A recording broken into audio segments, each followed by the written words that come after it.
ছোড়া আছে তমলুকে দাঁড়িয়েছিল, আমাদের মাথার গেরুয়া পাগড়ি দেখে লিখেছে যে মনে হচ্ছে হিন্দি ভাষী বিধানসভা। এরা এইসব চাষ করে, এরা সনাতনীদের হিন্দি ভাষী বলে, বাংলা ভাষী বলে, কখনো মুসলমানদের বলে না। এরা উর্দুতে কথা বলে, এরা বাংলায় কথা বলে। এরা উর্দু স্পিকিং মুসলিম, এরা বাংলা স্পিকিং মুসলিম। কখনো সেলিম সাহেবের মুখ থেকে, এই সায়ন ব্যানার্জিদের মুখ থেকে পাবেন না। এরা আমাদেরকে করে বিভাজন, হিন্দুদের ভাগ করো জাতপাতের নামে, ভাষার নামে, আর মাঝখান থেকে গলে বেরিয়ে যাও। আরে শুনে রাখো সিপিএম, স্বামী প্রণবানন্দ, স্বামী বিবেকানন্দ গেরুয়া পাগড়ি পরে বাংলায় হিন্দুত্ব এবং সনাতনীদের জন্য দেবদূতের ভূমিকা পালন করেছিল। গেরুয়া তিলক, গেরুয়া পাগড়ি, গেরুয়া বস্ত্র, গেরুয়া ধ্বজ, গেরুয়া রং শৌর্যের প্রতীক, বীর্যের প্রতীক, স্বাভিমানের প্রতীক, হিন্দুস্তানের প্রতীক, স্বামী বিবেকানন্দের। শুভেন্দু বাবু, আজ থেকে 5-6 বছর আগে আপনি ফেজ টুপি পরে ইফতার করতে বসতেন। 5-6 বছর পরে এখন আপনি গেরুয়া মাথায় একখানা পাগড়ি বেঁধে আপনি নিজেকে হিন্দু সম্রাট বলছেন। আসলে বিষয়টা হচ্ছে আপনারা এত গো অ্যাজ ইউ লাইক, যেমন খুশি তেমন সাজোর মতো করে ধর্মকে ব্যবহার করছেন রাজনীতির জন্য।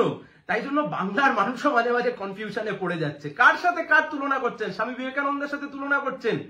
ছাগলেরও দাঁড়িয়ে আছে, বিশ্বকবি রবীন্দ্রনাথ ঠাকুরও দাঁড়িয়ে রেখেছিলেন। তার সাথে কি দুজনকে আপনি ইকুয়েট করবেন?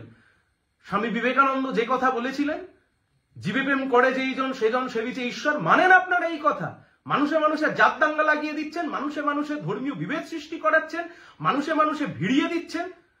রাজ্যের মুখ্যমন্ত্রী, রাজ্যের বিরোধী দলনেতা দুজনে মিলে একটা বিধানসভাকে, আইনসভাকে আপনারা ধর্মসভায় পরিণত করেছেন। যা বলেছি 100% ঠিক বলেছি।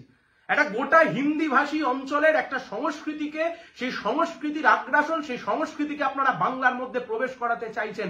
বাংলা, বাঙালি, বাংলার মানুষ এ কখনো মেনে নিতে পারে না। আপনারা বলছেন হিন্দু ধর্মের মধ্যে আমরা বিভাজন ঘটাচ্ছি। দেখুন তাকিয়ে গোবলয় অঞ্চলগুলোতে দলিতদের ওপর কি অত্যাচার, কি অনাচার হচ্ছে, কিভাবে দলিতদেরকে পিটিয়ে মারা হচ্ছে। আমরা করছি, আপনারা করছেন।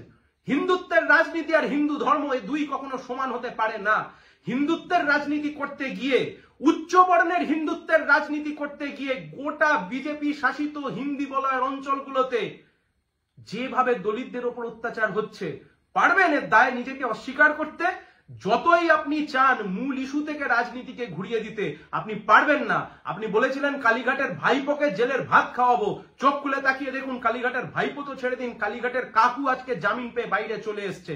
তাই জন্য আরজিকর ইস্যুর পরবর্তী সময়তে যখন এই ধর্মের রাজনীতি আস্তে আস্তে পিছনের সারিতে চলে গেছিল, ইস্যুর রাজনীতি যখন রাস্তায় এসছে, বামপন্থীরা যখন সামনে এগিয়ে এসছে, তাই জন্য রাজ্যের মুখ্যমন্ত্রী এবং রাজ্যের বিরোধী দলনেতা দুজনে মিলে আপনারা নেমেছেন এই ধর্মের তাস খেলে, ধর্মের বিভাজন করে বাংলার মানুষকে বিভক্ত করে দিতে। আর সেই জন্য আপনারা একটা গোটা বাজেট অধিবেশন নষ্ট করে, গোটা বাজেট অধিবেশনের সময়তে একটা বিধানসভাকে, একটা আইনসভাকে আপনারা একটা ধর্মসভায় পরিণত করেছে।